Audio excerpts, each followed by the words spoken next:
What's going on, world? My name is Serial Sensei, and today I'm going to do a review slash commentary, whatever you want to call it, but you see what's going on in the title, man. We here to talk about some Bayonetta 3. Now, real quick before I get started, I want to give a shout out to my Twitch community because I knew 1,000 other people would be reviewing this game, and I figured, why would I review it? More reputable people than myself would be talking about it, but they egged me on to do it, so here we are, man. we gonna talk about it without spoilers. I will keep this as spoiler-free as I possibly can.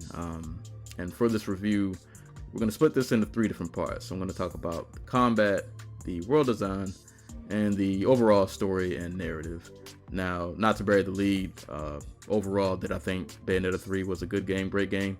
Absolutely. 100%, 1000%, all the percents. Had a blast playing this. And I'll talk about why. So first, let's talk about this combat. Now, the combat in Bayonetta 3 for me is easily the best thing about the game, which is very important because you know anything about Bayonetta, that is the crux of the experience. And I feel like compared to the other Bayonetta games, this combat is way more deeper, it's much more fluid, and the variety that you get is insane. Her standard combat alone, just her simple attacks, is fast, it's punishing, it's brutal, and that is enhanced by the skill tree that you get to upgrade to give you additional moves and combos.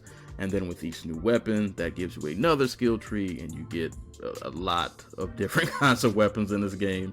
And it just piles on to the amount of options that you'll have to choose from. This great, brutal, and diverse assortment of violence that you can sift through to figure out how you want to take out enemies. And just when you thought the combat couldn't get any more deep, now you got these infernal demons that you can summon and wreak havoc with, and they got their own special attacks and abilities. So it's like, bruh, now I'm gonna throw a 3-piece and a bullet, and then I'm gonna finish off my combo with like a whole kaiju out here. Like it's so wild, and you get so many different kinds of these infernal demons. One of my favorite, the Thomas the Engine Train. I call him the demon Thomas the Engine Train. He is homie's a problem. Y'all should not have gave me that kind of power. Don't let me run around with this train, bro. It's not gonna be a good time for these enemies out here, bro. And speaking of the combat, let's switch over to Viola real quick. Now, Viola is our punk rock sidekick, and she is the other character in this game that you will get to play with at times. Personality-wise, she's kind of but combat-wise, she's on point. Now, while she doesn't have the variety that Bayonetta does, she's still a beast with her katana. And unlike Bayonetta on a positive, when she summons her demon, shout out to the homie Cheshire, she can actually move around and literally throw hands while Cheshire kind of moves on its own, because when Bayonetta summons her demons, she remains stationary and she's kind of vulnerable. But Viola can just be out here just throwing these hands while Cheshire is out here wreaking havoc on his own. And for her witch time activation, she actually has a parry mechanic, and that took a little bit to get used to coming from Bayonetta's dodge, which is a lot more easier. But you'll get used to the parrying. It's not too hard to figure out, and after a while you'll get used to it.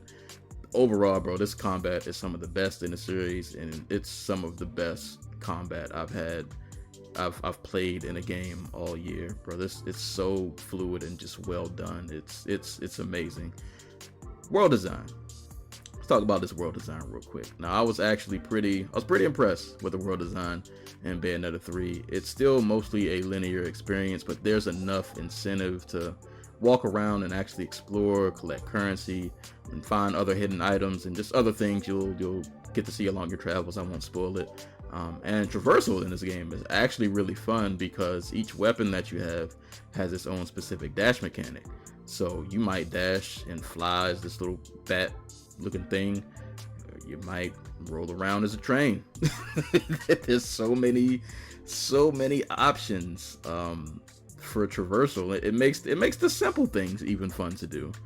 So that was very well done. Now let's talk about the story, and this is where goes downhill a little bit. That's where I got to get into some of the dislikes. The story for Bayonetta 3 is probably the weakest point, and it's going to be the ground for some controversy. For me, the story was a little confusing, kind of all over the place at times. I won't spoil it though and get into specifics.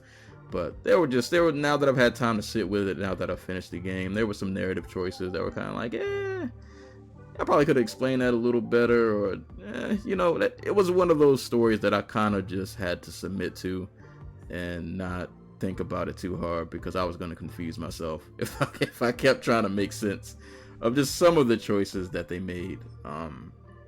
But you'll come to your own opinion on that when you play it. And while we're on dislikes, I was also not a fan of this new homunculi design of the enemies. I really missed the old angels and demons aesthetic from the prior Bayonetta games. These designs for me for the homunculi were kind of mad. They left a little bit to be desired. They didn't really pop out. They just, I don't know. I missed the old style. The old style to me just had a little more flair to it, a little more oomph to it. And these just, I don't know. They were just kind of there. They didn't really do much for me. But even with these dislikes, this didn't ruin my overall experience. But these are dislikes that were worth noting. And there are other dislikes, but some of them tie into spoilers in terms of other gameplay things that I would like you to experience for yourself, so I won't get into them. But even that still didn't ruin my overall experience. And still, with that stated, overall Bayonetta 3 for me still was an amazing experience. This is a series that is made with love, and this entry is no exception. It has all of the colorful style and flair and personality, and it flaunts it, and it took all of that flavor that Bayonetta has and put it in the pot, and they just kept stirring and stirring and stirring, and they put all the flavor they could into Bayonetta 3. And for the most part, man, I loved it so much, man. This game to me represents what I love about gaming and what I want from my games. It's just pure, over the top, unapologetic fun. It is a game that is not afraid to just be a game. I've been waiting years for this to come out, like I'm sure many of you have, and now that I've finally finished it, I can definitely say this was wholeheartedly worth the wait. And if you're a fan of the Bayonetta series, you need to play this. This is a must-have on the Switch, without a doubt. But that is all I have for today's video. Have you played Bayonetta 3? If so, what are your thoughts and opinions? If you haven't played Bayonetta, are you considering getting into the series now that Bayonetta 3 is out? Let me know what you think in the comments below. Make sure you like, subscribe, do all of those cool things that help out the algorithm. But that is it for today's video. Y'all stay safe, y'all stay hydrated, and until next time, I will catch you on the next video. Oh, I don't even know how I did that. How'd I do that? I don't know how I did that, but I want to do that again. Oh, not me getting lazy. Hold up. Ain't nobody playing with y'all. Ain't nobody playing. Chill out, big homie. I'm gonna bring you back. It's not even fair. It's not fair. I ain't gonna bring you out. I had to let him know real quick. Back up. I got this. Nah, but this combat is the truth. Silver, I feel like that was a gold medal performance, but it's okay. Y'all disagree.